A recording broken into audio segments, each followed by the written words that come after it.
Okay, this is just a Memorial Day story for actually a bunch of friends of mine that were World War II veterans. They were customers, really. I had four guys, Bob, Tom, Jim, and Don, that all served together. Actually, they met each other in France during World War II. They had all got selected to go to motorcycle courier school, riding WLAs. WLA Harleys. When they came back, they had all bought bikes together, and they all lived in the same area in Maryland. So I'm guessing they were probably in the 29th Infantry Division. I think they were anyway, which is the blue and the gray. Anyway, they rode together for years and years and years. I started working on their bikes probably 1990, 89, 90, somewhere in there. And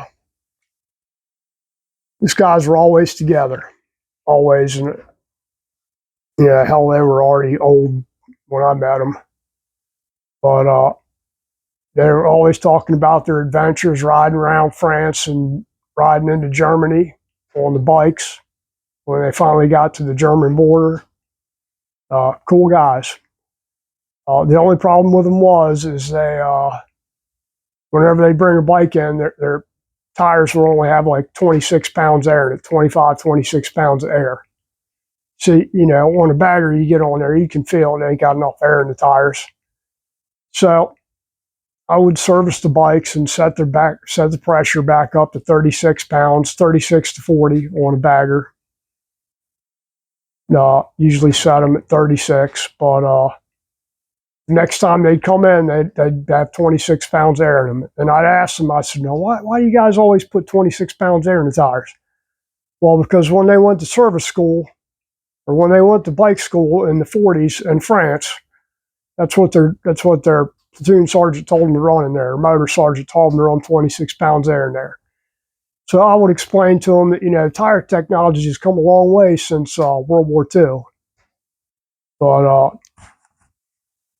anyway, they'd always set them back to 26 pounds. And, man, you guys are just wearing your tires out doing it like that. But they did it that way. Nice guys. And according to them, they'd always, when they got back from World War II, they all bought bikes, and they lived in the vicinity of the same city. So they would always ride together, and had since the 40s. So you figure they'd been riding together for 50-something years, pretty much. 40 years or more, just say 50 years. But cool guys. One other guy I'll mention that was funny story on him. He was local too. Big guy. Big German guy. Hell, he was 6'5", 6'6", 6'7", something like that. 350, 375 pounds, something like that. But his parents were German, like German. Both of them immigrated here in the 20s or something like that after World War I. But he was a teenager when Hitler declared war on the United States. So he went out and he decided that he's going to join the army because he wants to go fight. And his parents pretty much forbade him to do that. Just forbade him outright. You can't do that. You'll be killing Germans. It's bad, bad, bad, bad. So what's Jimmy do? I said, what'd you do, Jimmy? I left home and joined the army. Forged my mother's signature. I was 17 years old and forged my mother's signature and told him I was 18. Cool, man. So at the point, he never went home again, ever. Didn't keep up on his parents, brothers and sisters, nothing. He left home. And that was that. Went to war, came back, and never even looked him up again. So I guess according to him, he thought his parents were Nazi sympathizers, which, you know, who knows? They probably were. But cool guy, Jimmy. Tall guy. I remember him coming in one time and he was 80 something years old, or over 80. And him telling me that his kids were trying to take his bike away from him because they thought he was too old to be riding a bike.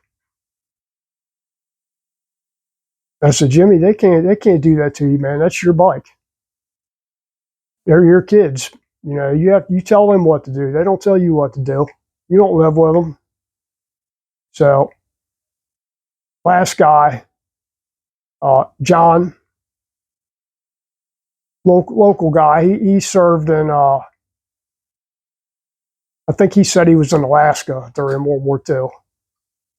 But cool old man, little old man.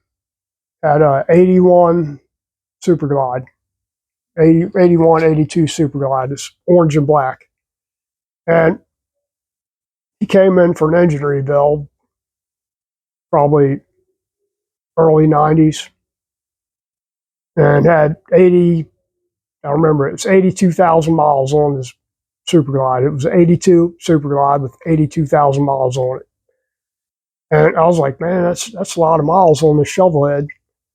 He goes, yep, did all of them in Frederick County, every mile. Man, you must know every road in Frederick County. I do. So I remember all of his friends had died already, and we were sitting there talking, and he just started weeping. I was like, what's wrong, John? He said, well, I'm the last one left. Everybody else has died. And I was like, man, actually brought a tear to my eye. Hear the way he said it, you know, it's like, man, he ain't going to be long for this world after this. He's really hurting bad. And,